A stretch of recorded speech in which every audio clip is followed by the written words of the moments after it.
Hi everyone. In this video, I'm going to be going over the writing prompt that I'm giving you for the end of the book, Night. So if you have not finished reading the book yet, you probably will need to do that before you complete this writing prompt. And this writing prompt is instead of an essay that we would normally do when we finished a book. So as you can see, I recommend answering it in about 8 to 10 sentences, so much shorter than a normal essay. But I still think that it is good for you to wrap up your study of the book with a written response. So again, that's why I'm assigning it to you. All right, so firstly, I will go through the the writing prompt question and outline with you. And then I will kind of take you through the outline step by step and show you an example. Okay, so first of all, the question that you are going to be responding to is, how did Eliezer's experiences throughout the book change him as a person? You can focus on mental, emotional, spiritual, and or physical changes, because Eliezer goes through kind of all three of those categories throughout the book. So again, you can just focus on one, or you can write about 2 or 3 of those categories. Any of those are fine. All right, so here's my recommended outline, and every piece is not necessarily one sentence, so just keep that in mind. The first thing I would include in your response is a thesis statement that answers the question. So the question is, how do Eliezer's experiences throughout the book change him as a person? So your thesis should be something like, Eliezer's experiences during the Holocaust changed him as a person because, etc., etc. Or again, you need to directly say how he changed. Okay, what I would then do is include a piece of evidence about what Eliezer was like before he ever lived underneath the Nazis' rule, before the ghetto, before the concentration camps, and the death of some of his family members. So again, what was he like before all of that? So you are going to need a direct quote. I would recommend using one from the beginning of chapter 1, which is before the Nazis arrive in the ghetto and all of those things happen. And again, for your quote, you want something to describe kind of what he was like as a person. And keep in mind, if you're going to say that Eliezer had mental, emotional changes, that was your thesis, you should have a quote that kind of supports what he was like mentally or emotionally. If you are going to discuss his spiritual changes, you should pick a quote about how he was spiritually or religiously. And then finally, if you're going to write about his physical changes, that one might be a little bit trickier, but again, you will need to have evidence of what he was like physically at the beginning of the book. Okay, so you'll need one quote. And for the quotes that you use in this response, I highly recommend going back through your dialectical journals, because you may have already picked out some really good textual evidence for this prompt. So there's no need to go back and reread entire chapters if you already have some good quotes picked out in your dialectical journals. So that would be my advice. All right. With your quote, you're going to do 2 things. You need to introduce your quote. Your quote cannot be by itself in a sentence ever. And you're going to remember to use your parenthetical citation. So for this book, the author's name is Elie Wiesel. So your citation will look like this: Wiesel, and then the number of the page that your quote came from. Okay, after that, you'll explain your evidence. So for whatever quote you use, you'll have to explain, this is how this quote shows what Eliezer was like.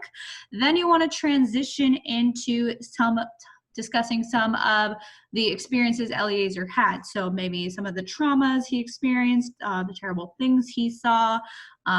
Again, just begin discussing his experiences and begin discussing how they affected him, how they changed him. All right, after that, you again will need to include another quote to sort of prove how different he is compared to at the beginning of the book. And again, you might need to explain that quote. These 2 pieces kind of go together. So explaining how his experiences changed him and including another piece of evidence. So don't feel like you have to completely stick to this outline. And then finally, you will have some sort of concluding statement. So again, this could be about why it's important to know about the Holocaust, the terrible impact the Nazis had, This could be just about like how powerful Eliezer's story was, maybe why you think he chose to write this book. So any sort of deeper concluding statement is good to end on. All right, so with that, I'm going to walk you through step by step through an example response. So the first piece in the recommended outline is a thesis statement that answered the question, how did Eliezer's experiences throughout the book change him as a person?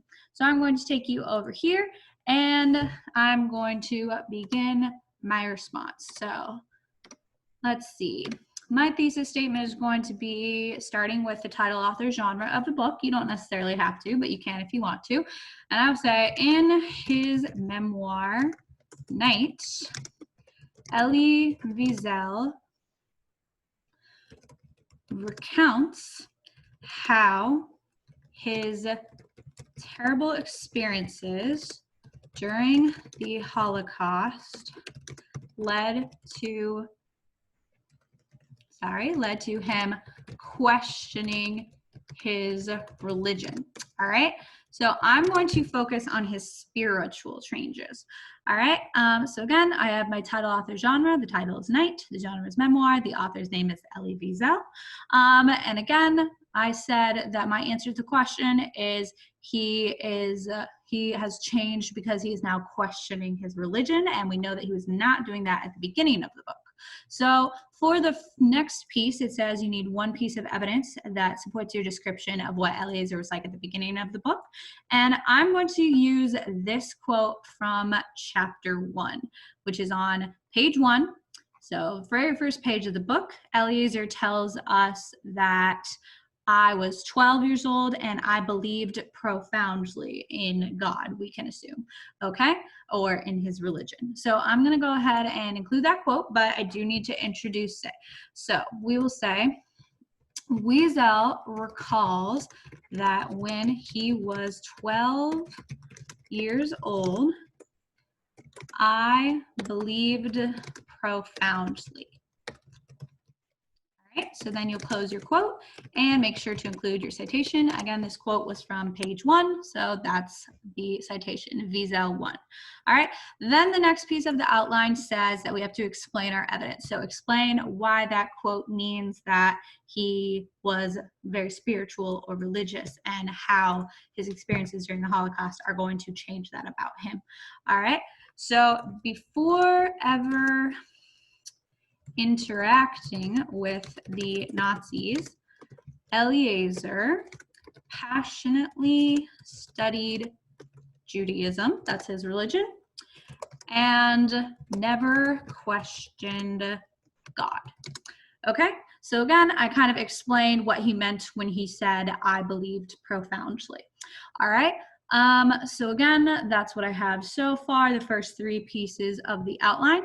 The next piece says that I have to begin discussing how Eliezer's experiences changed him, and I should focus on at least 1 or 2 specific things he went through and how they changed him. All right, so what I'm going to do is kind of skip ahead. Remember that you're not writing a summary, so you do not need to say every single thing that happened to Eliezer in the book, but you do want to kind of explain a couple things that happened to him that made him start to question God. So what I'm going to transition into next is explaining like when Eliezer first started to question God, which I believe was when he arrived at Auschwitz. So I'm going to kind of transition with the word however. After being sent to the concentration camp Auschwitz with his family, Eliezer starts to question his faith. And then one thing I remember from chapter 3 is that Eliezer saw children being burned in a crematory or in a pit at Auschwitz. So we can say one image that greatly disturbed Eliezer was seeing babies being burned. And then we'll say Eliezer starts to wonder how God could allow that to happen. All right, so again, I'm kind of explaining like the things Eliezer is witnessing, the babies being burned, and how that affects his belief in God. So he's kind of wondering, if there is this God, how could he allow all these people to be murdered in these terrible ways? Okay, then I'm going to move on to another experience, and that one I am going to support with more textual evidence. So another quote. Okay, after being sent away from Buna on a death march, Eliezer continues questioning his faith. All right, and I'm going to mention the part where he sees another son abandon his father. This is in chapter 6. And again, Eliezer thinks to himself, a prayer rose up in my heart to that God in whom I no longer believed. My God, Lord of the universe, give me strength never to do what Rabbi Elihu's son has done. This is on page 50 of chapter 6. So I'm going to kind of describe that a little bit before I introduce that second quote. So again, Eliezer witnesses a son abandon his father on the march and thinks to himself, and then I'm going to take that quote. So it says, again, a prayer rose in my heart to that God in whom I no longer believed.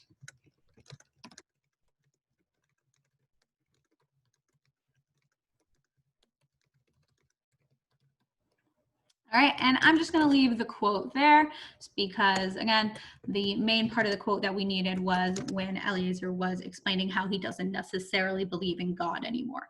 All right, so again, that's what we're trying to prove, is that he has questioned his religion and he is not as spiritual as he used to be. So that's why I selected that quote. All right, so I'm just going to kind of do one last transition sentence. So we're right here in the outline right now. So again, we explained some of his experiences and we gave another piece of textual evidence to prove that Eliezer has changed. And then we're going to kind of transition before we get to our concluding statement. All right, so what I'm going to do is, go back here, and I will say that even though Eliezer started out as a spiritual young man, all the terrible things he witnessed led to him even saying that he no longer believed in God. Okay, so again, even though this statement is kind of confusing, so he's saying I'm kind of praying to God, even though I don't believe in him anymore, it's still proving that his relationship with God has at least changed a lot. Okay, so now we'll go ahead and do our concluding statement. And again, I think what I'm going to focus on is the impact of reading about Elie Wiesel's experiences. So in my concluding statement, I'll say something like, Wiesel's book is an important, it's an important story of how cruel the Nazis were and how even those lucky enough to survive will never be the same because of the cruelty they endured. All right, so that is my response. I'm just going to go ahead and read it through really quick to make sure it makes sense, which I'm sure all of you do when you submit your responses. So here we go. In his memoir, Night, Elie Wiesel recounts how his terrible experiences during the Holocaust led to him questioning his religion.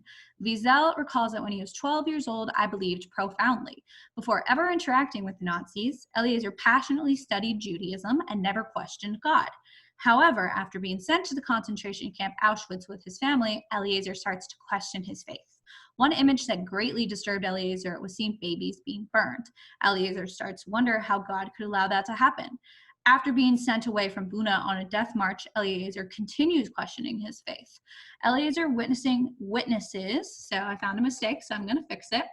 we should have said Eleazar witnesses here. So Eleazar witnesses a son abandon his father on the march and thinks to himself, a prayer rose in my heart to that God in whom I no longer believed. Even though Eleazar started out as a spiritual young man, all the terrible things he witnessed led to him even saying that he no longer believed in God. Wiesel's book is an important story of how cruel the Nazis were and how even those lucky enough to survive will never be the same because of the cruelty they endured. So I'm just going to add here, even those lucky enough to survive the Holocaust, just to make it a little bit more clear what I'm talking about, people surviving. All right, so this is my example response. I'll go ahead and put it up on my website. You are free to use some of my ideas, but you definitely can't copy my response word for word. So again, keep in mind, you should be writing your own unique response. All right, let me know if you have any questions, need any help with your written response, and I will talk to you all tomorrow. Bye.